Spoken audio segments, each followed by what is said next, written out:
Most guys ruin their style between summer and fall. They either freeze in summer linen or overheat in heavy winter coats.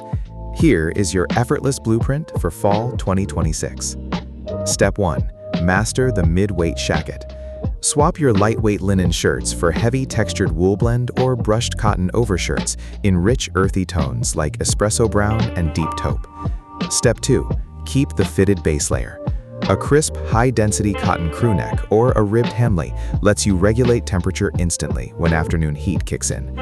Step 3. Upgrade your trouser game. Ditch the light wash denim and summer shorts for structured pleated trousers or heavyweight relaxed selvage denim in charcoal and dark indigo. Step 4.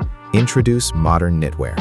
The 2026 fall runway is dominated by structured quarter zips and heritage waffle knits. They deliver instant refinement without looking stiff. Step 5. Anchor the look with seasonal footwear. Transition out of canvas runners into dark brown suede Chelsea boots or leather minimal low tops. Don't forget your hardware. Fall textures demand heavier accessories. Frameless eyewear, high-contrast steel timepieces, and understated silver bracelets lock in the luxury aesthetic. That is how you dominate fall 2026 style without rebuilding your entire wardrobe. Hit subscribe, drop your favorite layering piece below, and stay sharp.